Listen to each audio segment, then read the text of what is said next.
Barbershop conversation, man. Feel free, hit the subscribe button. Join the Patreon, y'all. Shout out to Blue Blood. Blue Blood be on his shit, man. Go subscribe to his channel, man. I'll see you fight week for Thurman, man. He said, what the? He's interviewing Deontay Wilder. And he told Timothy Bradley, what the fuck you talking about? You didn't even watch the fight. Timothy Bradley, man. Like, you know what I'm going to do? I'm going to start doing fight. I'm going to tell you guys how the fight went before Saturday. I'm going to tell you, I'm not going to watch the fight, but this guy's a loser. Yeah, Monster, I wouldn't have no subscribers, man. Hey, I'm going to do Timothy Bradley breakdowns. You know, and I salute Deontay Wilder for standing tall and firm on that because, you know, I had a conversation with, man, it was somebody, it was one of my boys. He played in NFL, Trey.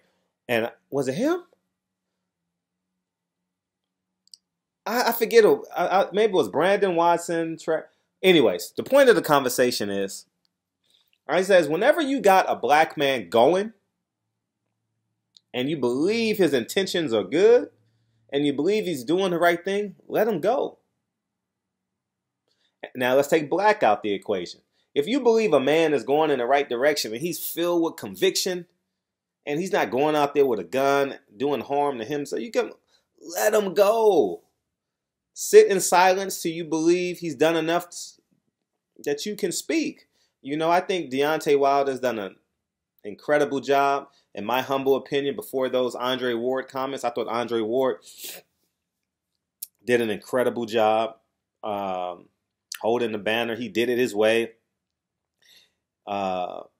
He wasn't as outspoken as a Deontay Wilder, but he understood the climate in which he lived in. Floyd Mayweather did it the financial way. We absolutely loved it and reveled in it and enjoyed it. I think it's to the point where even if you dislike him, I would stay silent. You know what I mean? These three men did it their way. From the Olympics, they all medaled. Amazingly, they all medaled in the Olympics. Wow. You put that together, you like, wow. You know, and they all, at one point or another, was the face of boxing. You know, Andre Ward had that year with Kovalev where all I had to do was talk about Ward Kovalev and it would do a few thousand views. You get what I'm saying? Or I can talk about Floyd Mayweather versus Manny Pacquiao. And now it's Deontay Wilder and Tyson Fury. They all had their moment where they were the face of boxing. Love or hate, it was a topic of conversation. And I think that it's Deontay Wilder's turn. And the same way I supported Floyd in the early 2000s, the same way I supported Andre Ward prior to him retiring, and the Kovalev build up, that year and a half build up to Ward Kovalev, and it was a 2-year run. I carried him, and the same thing about Deontay Wilder, you know. And I think that Deontay Wilder is doing it his way. They all have separate backgrounds, you know, and I think that it's important that we either stay silent or support. You know, there's a lot, you know what's funny? Like, I watch a lot of videos on YouTube. When I disagree, I don't fucking go up my guns, boy. I know their heart is in the right place. We're not going to disagree. We're not going to agree on every fucking thing. But I know they mean well. You know, just sit back, relax, you know what I mean? And let them do what they do, you know? And I think we, as a culture, and this is everyone included, your culture included, everyone has this mentality because we're in capitalism. We're in a capitalist society here in America, is we got to start seeing the whole picture. You know, see the whole picture. It's important that we see the whole picture and where Deontay Wilder is going, where we believe he's going. I think it's a special place. You know, same thing with Carissa Shields, you know. Carissa Shields may not like me, you know, after I got on her about saying black fighters don't support black fighters. I 100% disagreed. You know, at PBC last night, all we saw was black fighters supporting. There were no Mexican fighters there. Tell me a Mexican fighter that you were interested in listening to last night. Tell me that was at the fight. I'm waiting. None. It was all black. It was a blackout. you know, and the non-fighters I was interested in listening. I was interested to see what y'all had to say. Everybody I follow, I was interested in listening what y'all thought of the fight. You know, so at the end of the day, we love and support one another. Don't fall for that crap. I go to a school every day. I drop a link. Lincoln is a mixed child. I say that intentionally. I go to a school every day where mothers and fathers are dropping off their kids, and you pay between $600 to $1,000 a month for these kids to go to school. Whether you want a half day, full day, you go 3 days, 5 days. You get what I'm saying? So at the end of the day, do not fall for that. You know, that narrative, we don't support each other as a whole. We don't. There's more greatness than good, and there's more greatness than average, and more average than bad. Don't ever forget that about us. I don't care, and carry this analogy over to your culture, you know. But I think I think it's hurtful when the loudest, the biggest, and the baddest has a outward discrepancy with what's going on in our community. Like, it kind of bothers us, like Kanye West, right?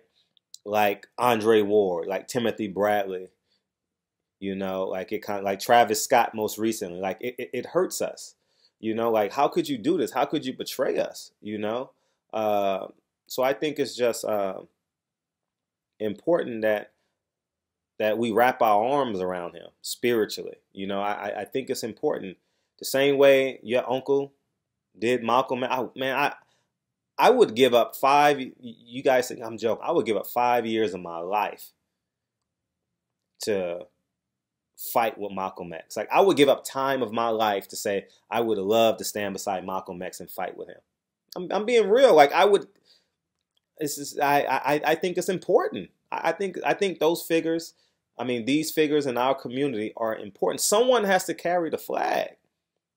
You know what I mean? And the truth about us is our voice can only go so far. We don't have the money. We don't have the resources. So we can build it to that. It takes time, you know.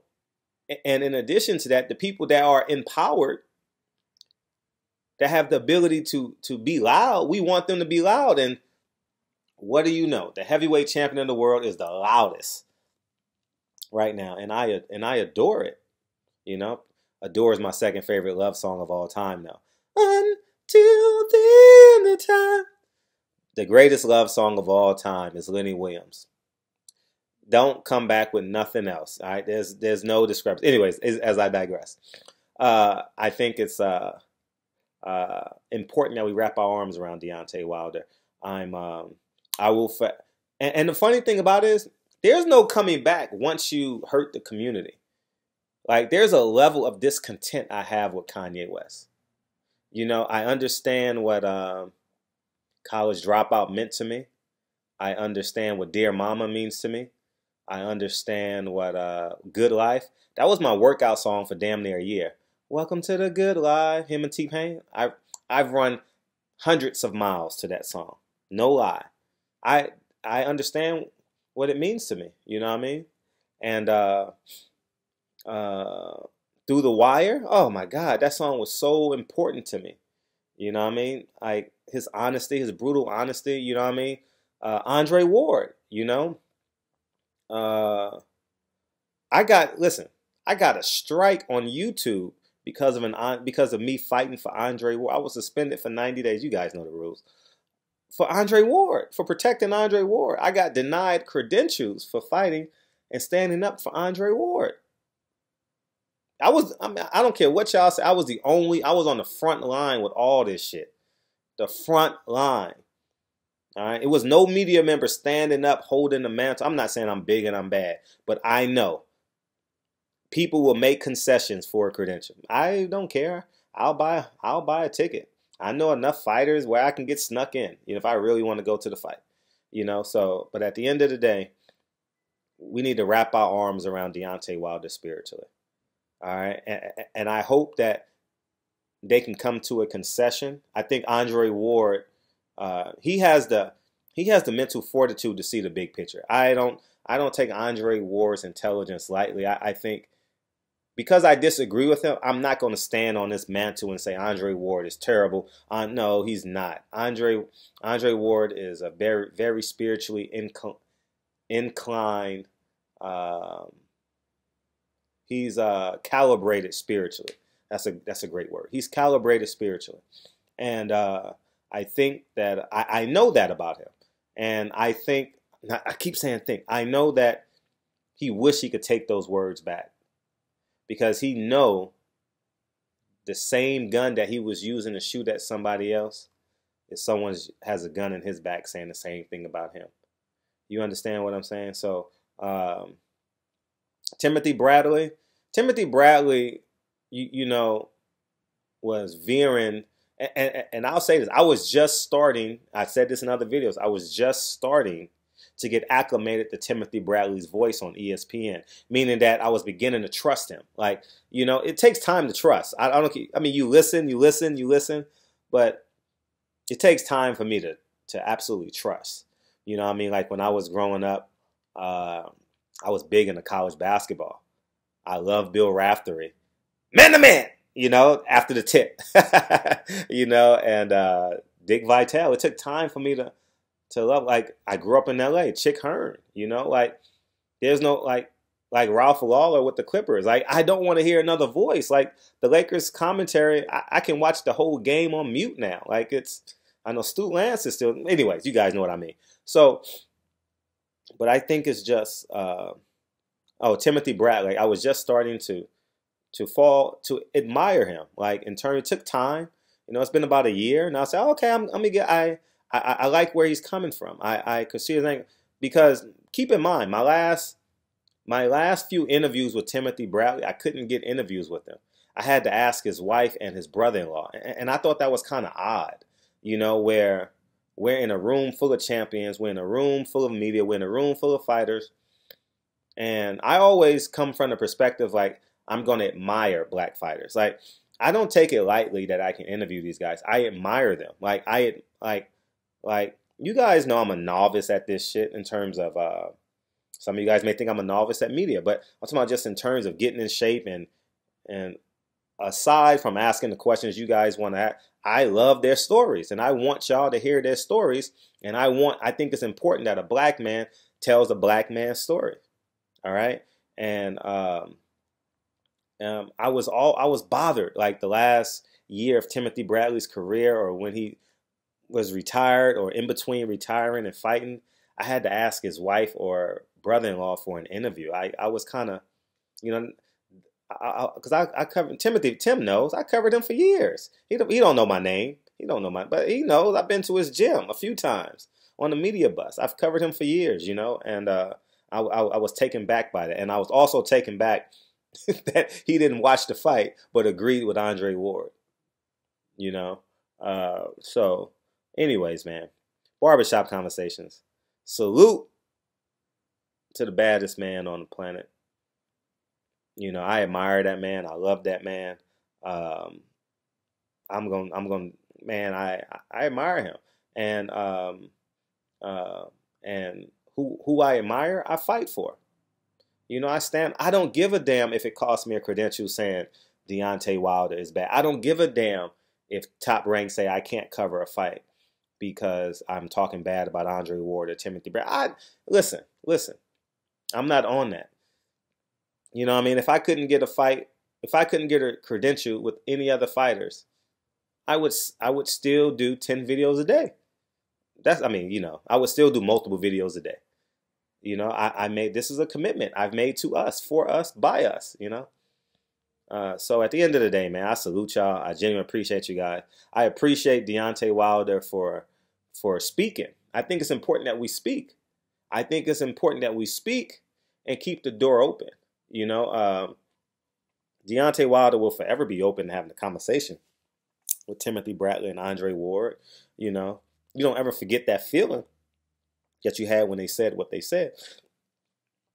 But you guys get where I'm coming from. So salute to them. Barbershop conversations, man. I genuinely appreciate you guys for fucking with me. And I'll talk to you guys soon. Peace.